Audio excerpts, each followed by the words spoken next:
Good afternoon, everyone. Welcome to our second session in the animal handling series. We're really excited to have a bunch of you back and some new names I see this week, so thanks for joining us today. We'll be talking a lot about handling and maneuvering horses and how we move the horse's body to accomplish given tasks and objectives. But in today's session, there'll be a lot of videos, and so we've tried our best to optimize that through the webinar itself. But if you don't have a great internet connection, you may want to pull up our YouTube channel and actually watch them side by side with the webinar. And so you can access that at tiny.utk.edu/animal handling series. And so that link, if you missed it, is just right there at the bottom right-hand corner of your screen. So you can type that into your browser and be able to get there, or just search uthorse.com. You can get there, or UT Horse in YouTube as well, and you'll be able to access that channel accordingly. So with us today, my name is Jenny Ivey. I'm an assistant professor in the Animal Science Department at the University of Tennessee. We also have Kevin Thompson, who is our station director at the Middle Tennessee Research and Education Center in Spring Hill. And then we have two panelists also with us. Actually three, I think Jenny just jumped back on. Jenny Goodrich is a Morgan County director over in the eastern part of the state. We have Kelly Melvin, who's a master's student working under me, pursuing her degree in animal science as well. And then Ashley Savage, who is an assistant at the Middle Tennessee Research and Education Center. And so Kevin, do you want to just talk a little bit about what your plans are for today's session? Absolutely. So again, we'll apologize for not giving you the opportunity to be present here physically. That's the way we normally do a lot of these programs, so you can actually see what's going on with your feet on the ground. However, today I think it's going to be pretty special. I'm pretty excited about it. We're going to have the opportunity for you to actually visualize a lot of what we're talking about and what we talked about last week on the PowerPoint. You're going to be able to view it from above. And I want to give a lot of credit to Dr. Mark Garrison. He is an extension agent in Dixon, and he is an extremely talented drone pilot. So he has captured a lot of this footage for us that you're going to be seeing today. And I just want to thank him for giving us the opportunity to share some pretty neat stuff from a perspective that most people don't have the opportunity to witness it from. And I'll be honest with you, it makes the opportunity to teach and to instruct, and for me to even learn more about animal behavior when I can see it from above, because it's a perspective that we don't often get to see, right? We're usually down on the level with the cattle, on the back of a horse or however. So Mark, thank you very much for your talents. And I saw him pop up there on the screen. So a big shout out to Mark for that opportunity. So today, am I sharing my screen yet, Jeannie? Not yet. Just a couple of quick housekeeping things before we swap over. To echo Kevin's sentiments, a big thank you to Dr. Garrison for helping us coordinate this footage. And so remember, for those of you that are attending the webinar, if you have questions for either Kevin, myself, the other panelists, or Dr. Garrison about the footage that we've taken or what we're presenting, you can stick them in the Q&A section, which you can access either at the top or the bottom of your screen, right there in the toolbar. And so please make sure that if you have questions throughout, don't hang on to them, because we're here to help you learn. And so we'd be really happy to hear those questions and make it as interactive as we can, even though we can't be face-to-face with you. I'm also going to launch a poll, and so we'd love to know a little bit more about the type of livestock that you own, what type of things you do with your horses and cattle. And so if you don't mind to quickly take a few seconds to fill that in for us as we swap over and get things started for you, we greatly appreciate it. All right, Kevin, you should be good to share, I think. All righty, here we go. I'm going to share screen. It's going to be number 1. And as Kevin's sharing that too, if you were with us last week and filled out the poll, if you don't mind to do it again, so we have some consistency about who has attended for us, and also the different types of operations week to week would be great. Sounds great. First, I'll start off by saying, so we've got here in Spring Hill, Tennessee, a 1,265 acre facility. And this facility is really dedicated to for the research for our clientele located not only throughout this state, but across the country. So a lot of what we do try to practice low stress cattle handling. We try to do things in a very efficient and a very effective manner so that we aren't negatively impacting a lot of the measures that we're taking, be it body temperature or stress hormones or somehow negatively impacting what is going to help us in the producers that we are working for get actual true data that is meaningful from a research perspective that can then be passed down into a production type setting. And last week, you remember that we talked about really the first key step in controlling and really improving the way that we handle our livestock is to first look at ourselves and control our stress level, control our anxiety level. If we do that, that then is imparted upon the horse, our partner in this process, and it's going to allow them to remain calm. And then in turn, that impacts the way that the cattle behave. And so if you can see my pointer, this will be me riding Elsie. And the young man that's helping me within this footage is Wes Gillum. And he is actually riding a 3-year-old that we are starting. Got her started not long ago. And you'll notice that Elsie is doing some things. She's very smooth. She kind of knows what to do. She's a veteran at this. She's been there. She's done that. Very easy to control her with one hand. Very easy to control her with leg pressure. And as you start watching today, a lot of the things that we're going to talk about today is really how the horse needs to react to have its really collective presence. Because if a horse is collected, if we can control the horse by its head, by its neck, and then we can move it off its front end, we can move he or she off the back end, we have a horse that is balanced, we have a horse that can move, and a horse that is safe. And I just want you to notice Nova is the horse that Wes is riding, the 3-year-old, and she is just not as comfortable as I think when you watch Elsie and Elsie's movements here. Elsie can, she can back and, she can cross over, she can pivot, she gets those legs just right when she turns.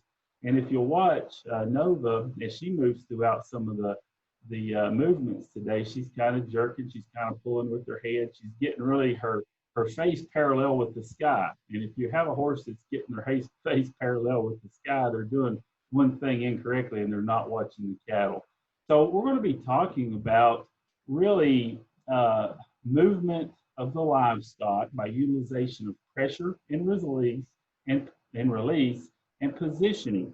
But we also want to always remember to have a safe, happy horse. We have to fine tune, as we talked about last week. And when we fine tune, we start developing habits, and those habits turn into patterns. And then those patterns actually allow that horse to respond on its own with very minimal instruction from us, the handler. And then you get things done in real time. You're not fighting with the horse is enjoying itself. The horse truly has a purpose. And as you've noticed in this video, and I'm going to pause it here in just a second, one of the most important things that we can do and think about, and I'm going to pause it right here. And you see there's very limited reaction from the horse. We have to be aware of our surroundings at all times. And you notice there's 2 horses. There's a group of 38 cattle. There's a group of 38 calves. There's a guy using a backhoe, and then there's a tractor passing while we're doing that that's loaded with the high moisture hay. And so a properly trained horse is not going to be paying attention to anything except the task at hand, and that is moving these cattle from point A to point B. Obviously, as we're training young horses, it's easier for me because I'm on a more seasoned horse.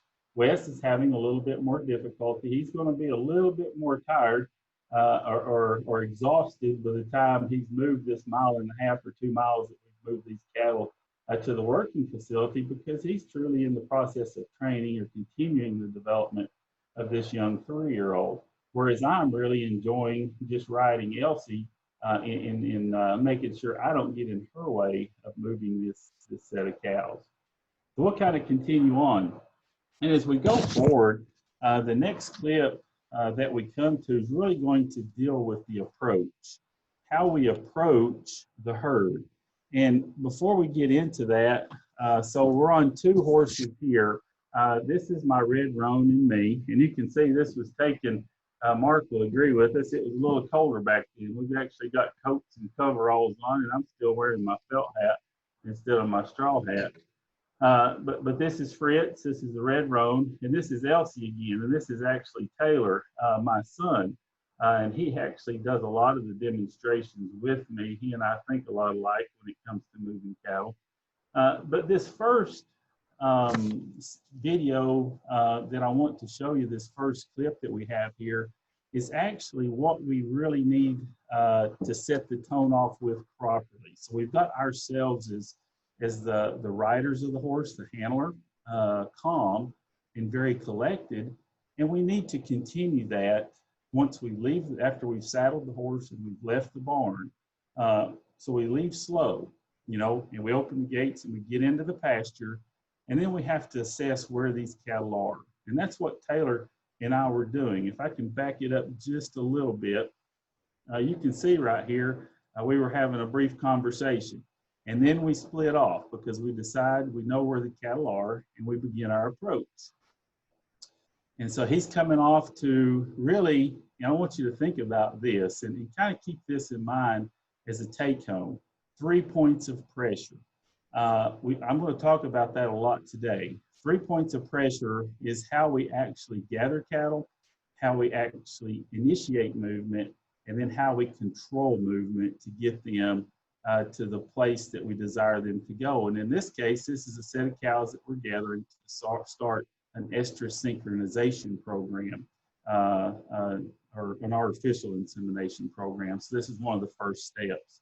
So we've got 2 probably 45-acre pastures, so a total of about 85 acres that we're gathering cattle off of. And this is a set of 40+ head with calves. Okay, these calves are about 1.5 months to 2 months of age. And if you've had the opportunity to get to work calves this age, it's like herding cats sometimes. So we talked a little bit last time about hierarchy development, okay?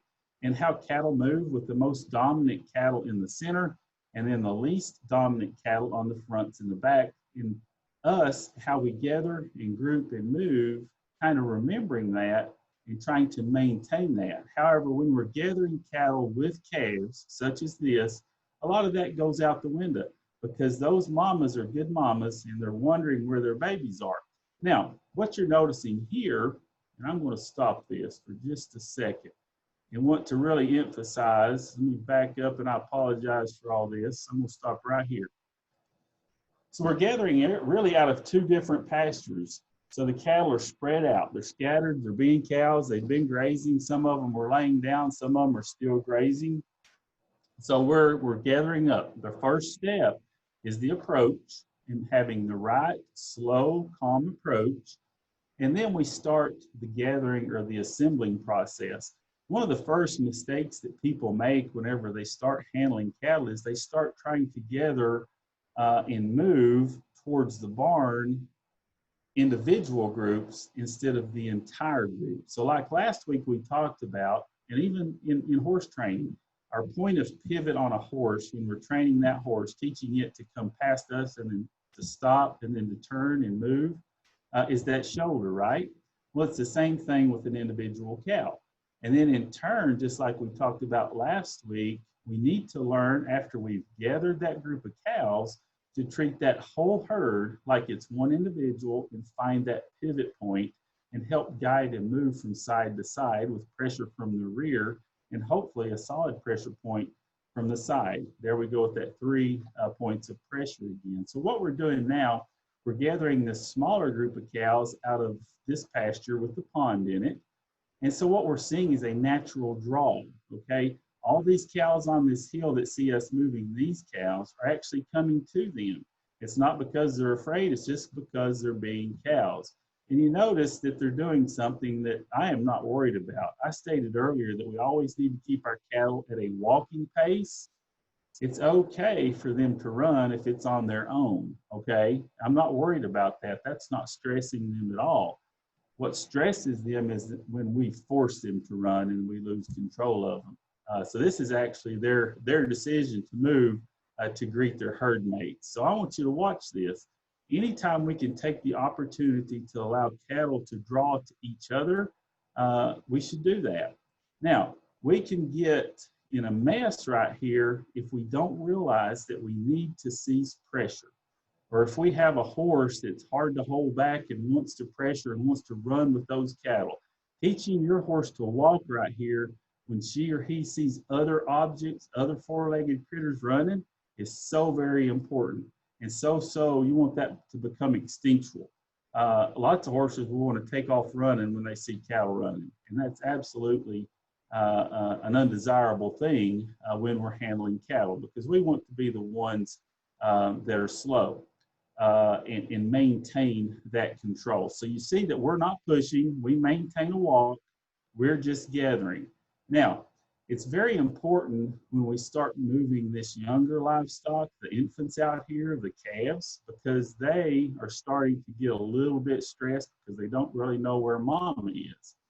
So it's so important that we see these cows on the other side of the fence, which have baby calves over here, come down this fence. So these calves are starting to follow mama down this fence line. A lot of people will lose control of the herd right here if we add too much pressure at once, because a lot of these cows are going to want to start coming back through this fence and gate, see? So what do Taylor and I do? We start making just a little bit of noise, not a lot. We're whistling mostly. We talked about that last week, a nice directed whistle and a couple of hand movements. And then we just have our horse present. Now watch Fritz right here. We move forward and occasionally we'll back up, but we don't want to just rush in there and try to force them through. If that's the case, those calves will turn back on us and get away. And then we've got trouble. And so once we've gathered, we've made it through this point, our anxiety level might have got a little higher, but it's now just a little bit calmer because we've got the herd together now. Now it's our purpose to go ahead and begin movement. But I just wanted to show you something here before we go to that. Let me start that over. One thing we talk about, and I know we've got a lot of people out there that are really good horse trainers, and I will reiterate what I spoke about last week. I am not a professional horse trainer. I am not a professional clinician. I'm a beef cattle producer that understands the value of a good cow horse, and I can train them the way I want.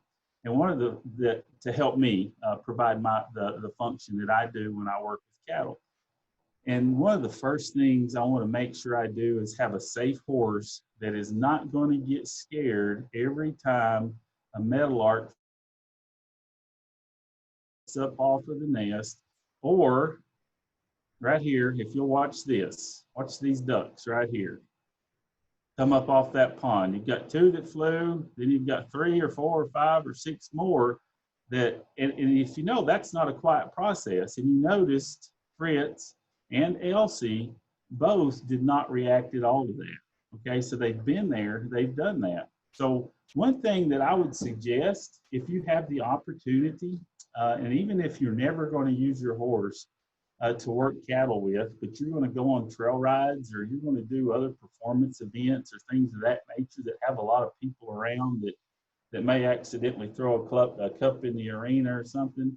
But one thing that I like to do is actually teach my horses or take my horses into pasture fields that have a lot of geese in them.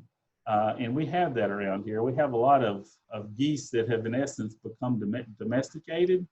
And if you've ever been around a flock of geese, there's nothing that makes more flapping action and more noise than a group of geese. And I'm glad they weren't around then, or Mark might have parked his drone because they could get in the way of that. But if you can get your horse accustomed to such things, they're going to be a safer horse and a horse that's more focused on the work in action.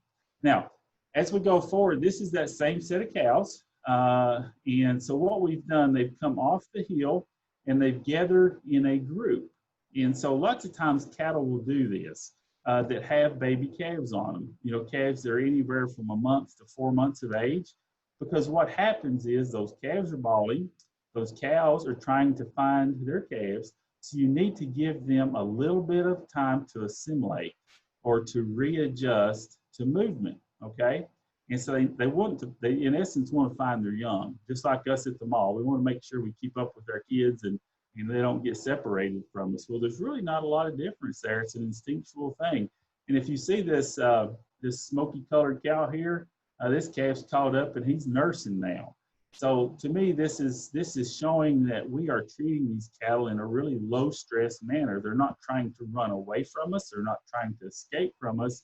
They're concerned about getting their calves. They're finding their calves and they're allowing their calves to nurse. Now, it's our responsibility now as handlers to get these cattle moving in a positive forward direction towards the location that we want them to go. And we're wanting these cattle to exit the pasture, and to exit pastures, we've got to go through a gate. So that's where Taylor and I are going to take these cattle.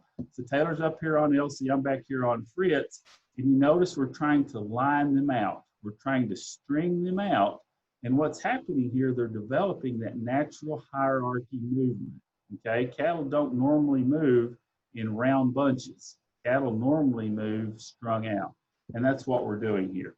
That's a little impeded because of the calves, because they're still trying to find their babies. So we are utilizing that 3 points of pressure. Now what I've got Taylor doing is we've got a wide open area here that's got a big gully across it and a pond over here to the right. So Taylor is playing safety in essence. He's going to make sure we don't have anything that heads over this way. I'm working the sides. It's most effective when you're moving cattle to keep them at a walk and keep that hierarchy in some sort of a natural formation to work cattle from the side. So he's 0.1 and I'm actually 0.2. You can't see it, but there's a fence over here that's 0.3. And you notice that I'm not worried at all about this. There's probably 75 yards of open space between the fence and this group of cattle, but they're not concerned at all about going that way, are they? They're paying attention to Taylor and I. And then we've got them pointed across this little bit of ground that crosses the gully. And we're just utilizing those 3 points of pressure. We're not pushing hard, we're just maintaining movement. And if these cattle got to running, we would certainly back off. Now Taylor's going to cross the creek and maintain his first point of pressure. And then we should transition into the next clip right now. Okay, so we've got them across the creek. We're up here. And again, here's where a lot of people lose control, especially if you've got folks that really like to use four-wheelers or side-by-sides or on foot, and they like to start hollering, because you notice, what have the cows done right here? The cows have stopped, right? So why have they stopped? So the less dominant cattle are always going to go out that gate first because they're in front, they're in the lead. The most dominant cattle are right here. So they're usually going to stop in a gate hole because they're dominant for a reason. They want to see what's going to happen up here, and they're having some protection from these behind. But also, always calves are going to exit last. And too many people will continue to force pressure towards these cattle. And what happens, all these cattle right in here and a portion of these dominant cattle will turn and try to escape. So if you notice how we're utilizing these horses, you'll see us move forward, you'll see us back up as we progress in pressure and release. You know, when we talk about head and neck movement, that is so important to teach horses truly to be flexible, to respond to neck reining, to respond to leg cues, so that they can release that front end, so they can release their rear end, so they can be a very balanced animal. Now, we transitioned to a different set. So this was probably on the same day. So we're gathering this set of cattle also. to go through the estrus synchronization process. And it's actually a progesterone impregnated cedar that the cattle will receive, and it starts everything over so that in 9 days we'll be able to regather these cattle and breed them artificially all at the same time. So it's a research trial, it's a management practice that we're trying to make more effective and more efficient for the beef cattle producers in our state. And so it gives us the opportunity to really fine-tune our horses, to fine-tune ourselves, but also it's very important that we do it in a way that does not cause stress to the cattle. Now, this is a new pasture, this set of cows, and these are really a different class of cows than the ones you saw before. These are actually first calf heifers. So a lot of things are new to them, okay? And so they're going to act a little bit more wary, a little bit more cautious if we pressure them too much. And so what I've asked, my son is helping me on this group. I just wanted one horse in this pasture because this is a new pasture. And this is a pasture that they've never exited out the gate. And so I'm actually the only one in the pasture with this set of cattle. And I've asked Taylor to move outside of the pasture and out of the way so he can stop these cattle once they exit the pasture. And we'll talk about that in just a minute. And so I want you to kind of watch the horse, watch the horse's head, watch the horse's body, watch the way we stay calm. And I should come into the screen here in just a minute. Now, ears straight forward, eyes paying attention to the cattle. Okay, then we simply turn back and forth. So I'm actually being 3 points of pressure with just one horse. Okay, and that takes a horse that has a comfort level to be able to stay calm and to move back and forth and to go really fast or really slow just off of my leg cues. And actually a horse that understands that and knows that. So we didn't get tore up. We got the cattle out of the pasture, a pasture that the cattle had never been out of before, by simply maintaining them at a walk, pointing them in a direction to where, as we talked about earlier, it's so important that we set our pastures up for success. Because we could set this set of pastures up and we could have this gate right here located over here behind me in the middle, and it would be very difficult to get them out. And it might be fun to run the horse back and forth and do some different maneuvers and gallop and even run, but that's negative to negative behavior imposed upon that herd of cattle, and that's additive. So they're going to remember that. That's going to stress them. It's going to get their heart rate up. It's going to get their adrenaline up, their cortisol levels up, and it's really going to defeat the purpose of us trying to do things in a low stress manner. So you can see where this gate's located. It's actually located in the very corner. It actually makes a 90-degree turn here. And so all I had to do in handling these cattle was to place myself behind and at the side and maintain them at a walk, and they came to an opening. Now, the reason that they came out so easy is partly because that gate is located where it is. However, the reason they came out so easily, there's a clear opening out and away. Cattle will never turn back to the right, typically, whenever they come out a gate where there's an opening and a lane in front of them. So the only reason that they would have turned right when they exited this gate would be if Taylor, my partner handler, my son, was standing right here and forced those cattle back this way. Why is it important that they not do that? Well, it's important that they not do that because if the cattle turned to the right, that would have actually drawn the cattle and the calves that hadn't exited the field yet to be wanting to go to the right, and then have not exited the pasture yet. And then we would have a big trouble. Okay, we would have had to chase cattle. Up here in the corner is June. She is a 2-year-old. She's a future cow horse. And actually, June right there, you can see her up top. She is the daughter of the red roan I'm riding. And actually, I put the saddle on her for the first time this weekend. Okay, so Taylor actually was back about 300 yards. He let all these cattle exit out that pasture. And now he is bringing them forward at a slow, steady walk. And you see, I've gone ahead and gotten up here and positioned myself to be that point of pressure that makes these cattle turn to the left. So we always need to be thinking about 3 steps ahead of the cattle that we're working and positioning our horses. And if we position our horses correctly, that allows them the opportunity to react in a truly balanced fashion, in a safe fashion. If we're chasing cattle at a dead run and we're trying to get in front of them to turn them, that's a very, very dangerous thing. Now, when I was younger, I'd like to run a horse as fast as I could over whatever kind of ground. I mean, I'd run a horse in a pasture field I'd never been in my life, and it's a wonder that I'm alive today.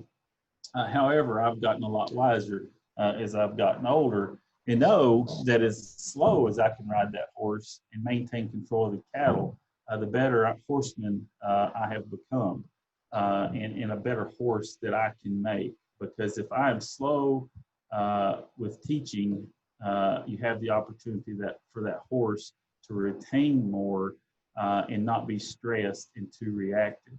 And so I want you to watch here. So this is a group of cattle. This is a group of cattle I think was maybe Mark's first day utilizing that drone.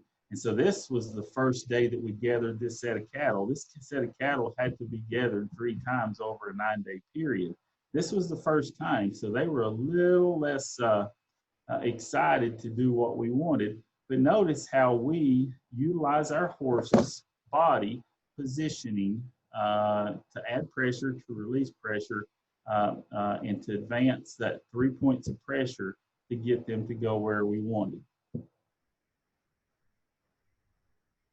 Okay, so it's this cow right here. Doesn't matter when, what, or where, she's always going to try to exit the herd. And I think she's related to her, and is related to her, and related to her, because it's these 3 cows right here that always try you when you go into a pasture.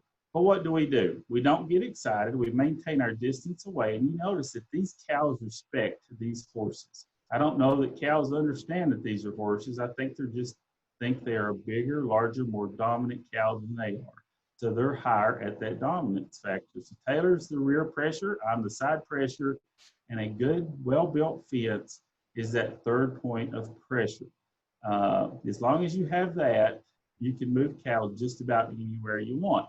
Now, you'll see these cattle come up. They start wanting to veer off to the right. The gate's going to be up here in conjunction with this fence. But we just move the horse kind of in the presence of the ones that are trying to move away. You notice how we're crossing over? That far leg reaches over on these horses. That's a good, safe movement. You know, we're not stumbling. These horses are thinking. They're not thinking about where they're placing their feet. They're thinking about reacting to the cow. And once you get a horse that's steady and understands what it needs to do, it's going to be a very smooth, comfortable process. I like to do everything I do with one rein in leg cues. You notice Taylor, he still likes to do the old 2 rein every now and then. Elsie prefers to be ridden with 1 rein, just like I'm riding Fritz with here. Taylor, however, he likes to use that 2 rein method on occasion. I think he hasn't fully gained trust of Elsie yet, so he thinks he needs to use 2 reins, and there's nothing wrong with that. But there's many times you need to use your right hand or your left hand, just whichever is dominant, whether it's smacking your leg or if you have to use a rope or if you're carrying a phone or whatever. But just notice how we're using pressure and release, how we're utilizing really backups, how we're using right turns, left turns. And many times it's just the turn of a head of the horse that can actually stop a cow that's wanting to exit out of the herd. And right here is where most people make mistakes. A lot of people will start hollering and they'll start running towards these cattle to try to get them to exit out the gate. But you notice what we do? We maintain our rear perimeter and only add just slight pressure and even back up a little bit, okay, to release that pressure, because those calves are really nervous right now. They don't know whether to run past us or to go find their mama. So if we release pressure, that makes them want to turn around. And I know that's counterintuitive. But so many times, if you're working with livestock, and even if you're working with horses, And if you start adding pressure, they go into that flight or fright syndrome, and they're going to try to get past you because you can be viewed as a predator in essence to them. So they're going to try to run past you. So if you can back yourself up, if you're training a horse that's just a little bit weary, a little bit nervous, a little bit scared, and they're getting just a little bit like they're going to run past you and disrespect you, if you can back up and relieve pressure and allow them to relax and think about it and see that you're not there to harm them, they're going to stop. And many times in cattle, they not only stop, but they actually turn and go the other way, which is what we want in that set of cows. That's not necessarily what we want in a horse that we intend to become our partner. We want that release of pressure to be a definite reward, and then for them to stand there and to look at us and to relax when we release that pressure. But it works that way. So you notice that we just kind of give them pressure. Now I want you to notice as we go through the gate, I'm coming through on Fritz on the red roan here, and then I ride through this set of cows, okay? I don't try to run around this set of cows. I go directly through the set of cows to the opposite side to make sure I get in a place that I can move them back and away. Now, that's something I think that we all have to work with our horses on, is our horses being very comfortable with cattle in very close confinement.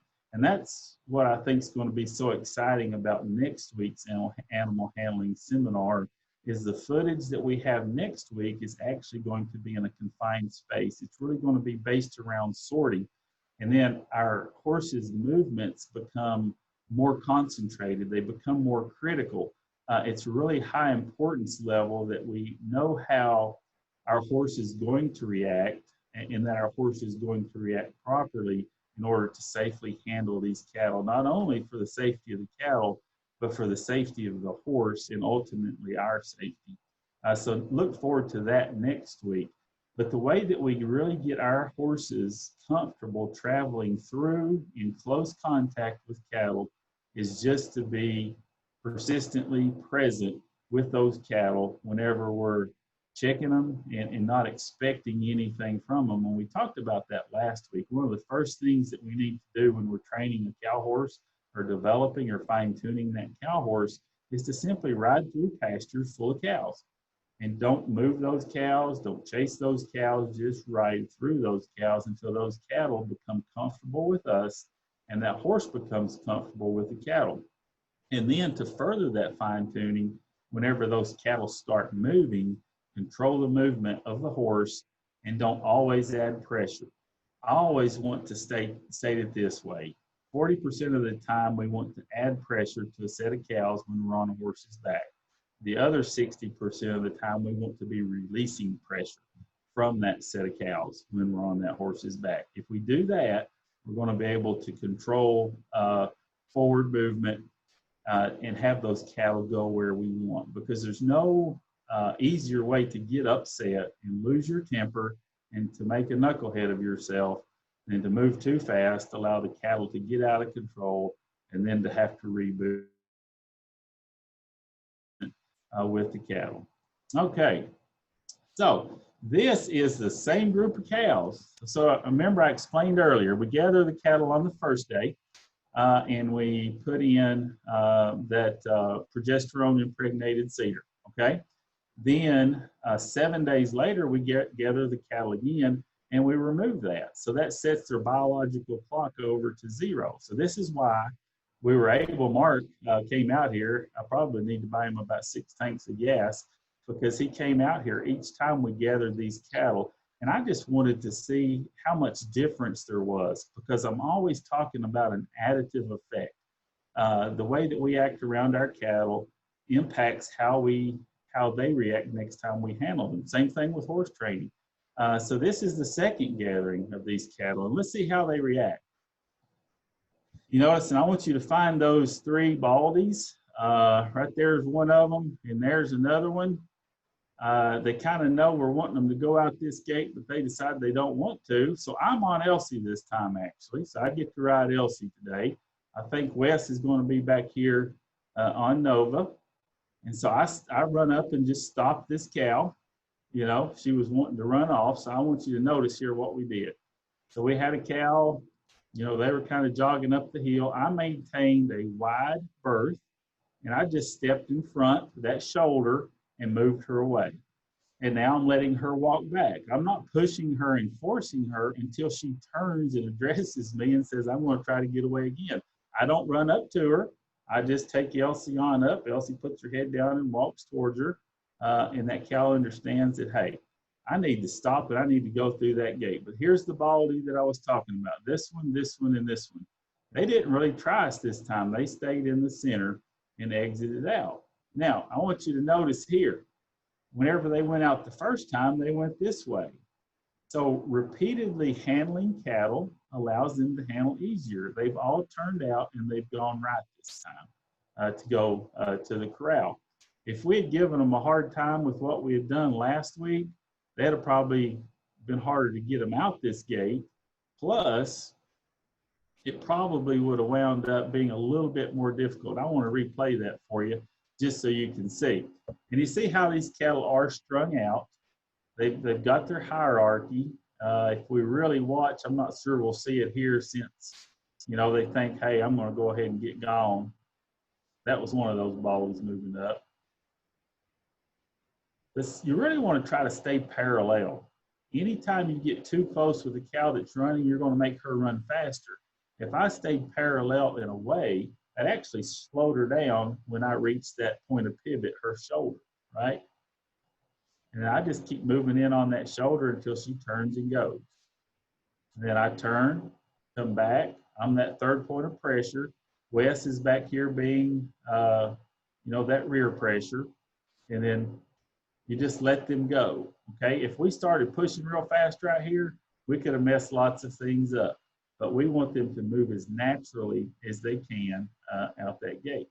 And I'll be honest with you, we do make this look easy, and this was easy. But I would state that probably if you're not using practices that place you in that 3 points of pressure position, these cattle aren't going to come out that gate. They're going to go to the bigger pasture.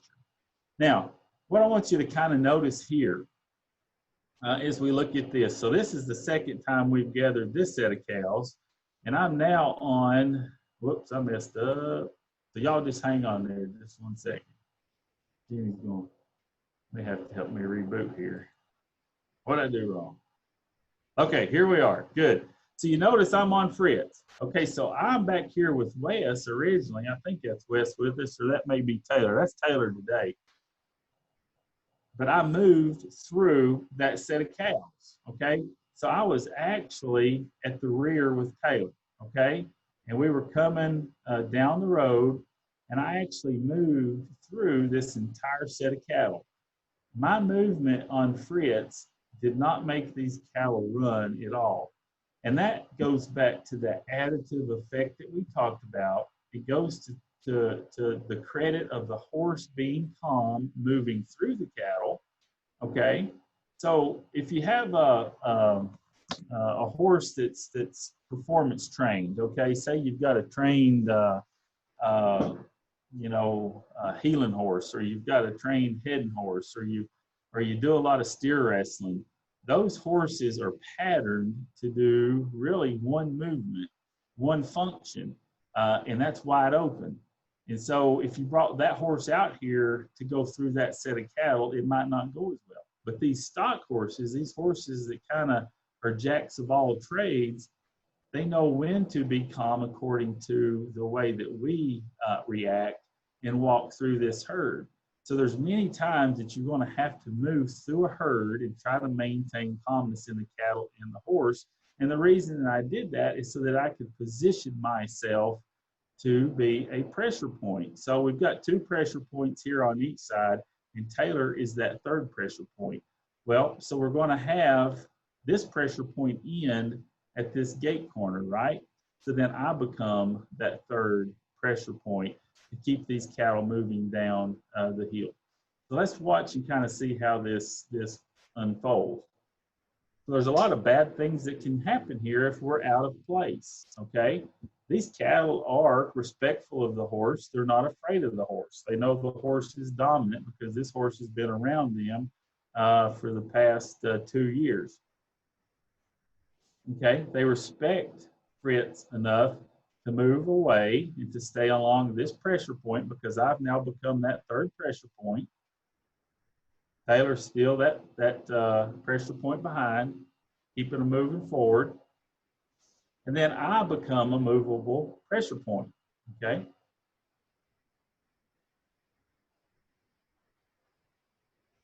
And as you'll notice, I'm not really concerned about moving too fastly because if I start moving fast and these cattle start moving fast, we're going to lose control of them. I just want to make sure that I'm maintaining a steady bit of pressure here and I get these cattle moving to the left.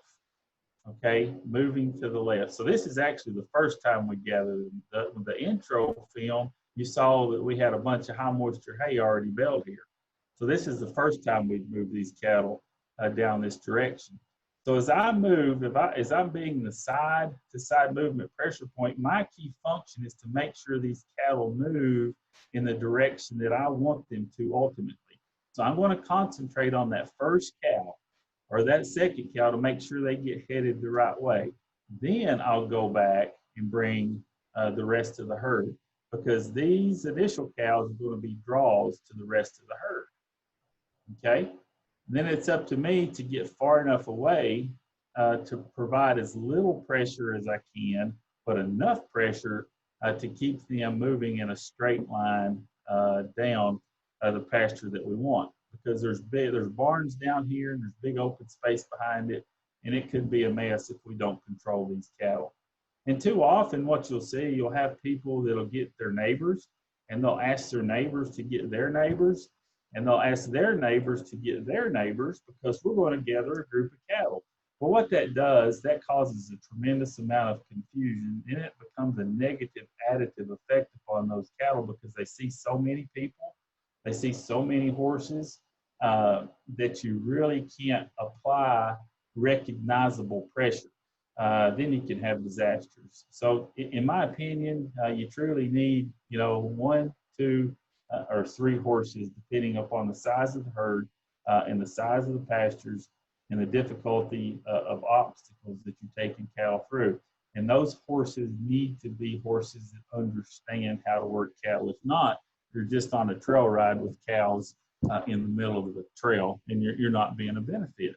And so I want you to notice Wes does a great job. He's really come a long way since this video, but you can see that Nova here tends to pull a lot. She's raising her head a little too much, so she's a little bit unbalanced. So she's not always in the position that she needs to be in. And you'll notice that what I'm doing back here on Elsie is acting like a really, really good border collie or a really good Australian shepherd. And I'm just providing side-to-side pressure. I'm not providing a lot of pushing pressure, but side-to-side pressure as we get down to a more confined area.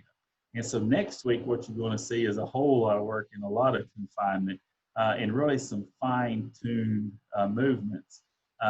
So here is where people's anxiety level really starts to accelerate. And that gives us the opportunity to lose control of a set of cattle that we brought from a long, almost got to the desired point. But here's where a lot of people tend to lose control of the herd and start a stressful process. As you can see, Wes, he's really on the side to side, doing a good job trying to keep Nova calm and paying attention. And I'm just working side to side right here. You see, it's just really, Elsie's moving off of her front end. She's moving her back end, disengaging it. Really, she turns that head in a down and inward motion when we're turning to the right or to the left. If we've got horses that are turning their heads with their heads high, they really have no balance. They're not being efficient. As you notice, Elsie, she drops her head when she turns from side to side. That allows her to maintain contact with the cattle when she needs to, and allows her to actually pay attention to where these cattle are going. Um, and you notice we're not adding a lot of pressure. We're just kind of making sure these cattle go in the direction that we desire them to. And so that really kind of concludes, that does conclude the audio visual or visual portion of this. So we would like the opportunity to answer any questions that you have, and to also give Jeannie the opportunity to bring up anything really related to horse movement and horse balance. Absolutely. Thanks, Kevin. That was great. And I think a really neat perspective with all the footage that Dr. Garrison was able to get, especially since, even if we were out there watching you, you don't get the upper viewpoint a little bit better. So that was really neat. As we finish up and kind of talk through for a second, I'm going to launch our evaluation poll. So if y'all don't mind to just tell us what you think, and some other information about how you might utilize what Kevin talked about today, we really appreciate it. And so let me try to relaunch this again here. Okay. And so I want to talk, Kevin, especially in that last clip, mentioned how Elsie kind of used her head and neck to be able to maneuver and be able to pay a little bit more attention. And I think it's really important part to think about the fact that the horse also needs to be able to use that binocular vision and their monocular vision to get their head low enough to be able to see what's actually happening. And so when we think about maybe more of a traditional training approach, where maybe we're trying to ask that horse to come up and collect or be able to move, they can't necessarily see the ground below them and be able to actually use that head and neck as a balancer. And so a lot of the clips that Kevin showed you, there was a lot of rapid changes in speed and direction. And remember that just like for us, the arms are our balance point, the horse's head and neck is their balance point. And so the ability for that horse to be able to move its head and neck freely to make that decision and be able to change location depending on how it needs to is really important. So Kevin, would you mind to talk a little bit about maybe as you start horses in this process, how you work on some of the stop go and being able to allow the horse the freedom to make maybe some choices and some mistakes, and how you go about fine tuning that for them? Absolutely. So really it all starts with, and again, I want to reiterate, I'm not a clinician or a professional horse trainer, but I do train all my horses and don't like to ride horses always that other people train, because they do some things maybe different than I do. And so I don't know if probably people don't like to ride the horses I've trained, but I sure enjoy it. So it all starts truly with groundwork and teaching that horse to be flexible. If we can start first before we ever decide to work on desensitizing, before we ever decide to start working on a lunge line or in a round pen or putting a saddle pad on or a blanket, if we can start catching that horse, allowing that horse to come to us and bending its head down, its neck down, dropping it and bending its poll, and allowing us to put that halter on, that's the start of a flexible horse that's very, very adept at attaining balance when we want that balance. And so it starts there, and then it progresses into the leading process. As we teach that horse to lead, we don't need that. Now, there's certain times that we need to hold pressure and add pressure until they move forward and give us a positive result. And then we release that pressure, and that release of pressure is a reward. But as we get that horse to start following us, and then we start turning, we start making right turns and left turns on the ground, and we do that in a gentle manner. And then is when we really want to start working with that lunge line maybe, or that lunge rope, or just a short halter is what I like to do. I like to stay in close contact with my horses. And then we teach them to disengage and move off of that rear end away from us, okay? And then teach them to disengage that front end and move. And then when they're comfortable with that, we want them to stop and bend that head back to us on each side and drop that head down to the ground. And it's important that they learn to flex at the pole. And I'm sorry I'm using head gestures here. but and to flex at the pole. And really, correct me if I'm wrong, Jeannie, we want them to flex at the pole, but we also want them to flex really mid-neck maybe and at the withers. So there's really 3 flexion points that I think about. That may not be right, but truly in order to control a horse. You're going to see this a lot next week in our corral, our close contact fine tuning movements. You're going to see that horse's head is so impactful upon putting itself in the right position to make those cattle move out, to make those cattle stop, and to make those cattle readjust so that we can, in a low stress manner, move them out. So one thing that I always like to do, and this to me is something that's so impactful, whenever I've gotten that horse, that young horse started, it's a reward for me to be able to go catch the horse, put the halter on, use 2 fingers to lead that horse out and in circles and around. So that means you've got soft hands. You've taught a horse to be very, very flexible in its head, flexing at the pole, in the neck, and at the withers. But then when I'm starting to ride that horse, I like to ride that horse up to a fence or a gate or something and teach that horse to turn to the right and to the left with lowering its head instead of raising its head up to get over the top of the gate or the top of the fence. And then that becomes instinctual when we start looking at cattle and start moving cattle. Because if you'll notice, and you'll watch some cutting horses, and you're going to see Fritz and Elsie do this next week, they lower their head to look at the way that that cow is fixing to move. And it makes them more reactive. And if they're more reactive and efficient, they're less likely to stumble. And I don't like to think about a horse stumbling and rolling over on top of me. That's not fun anymore. I used to didn't mind that so much, but it's not fun anymore. And so we really need to think about that when we're working our horses. Did that answer the question, Jeannie? I hope. Yeah, absolutely. You know, and I think being able to find a spot that you can really work on some of those, maybe in a lower stress environment than when you're out there just trying to work the cattle at that time, is really important. Because like you mentioned, being able to have some bend to the neck really comes from that balance from hindquarter forward and back.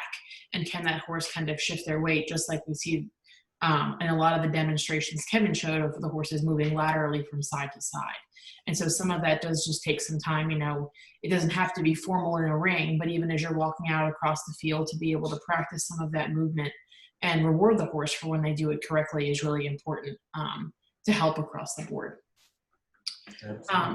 Are there any other questions that we can help to answer for you while we've kind of got everybody here and present?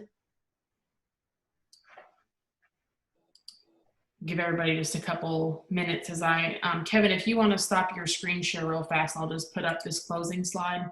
Good deal. I think, oh, there it goes for me. Are we good?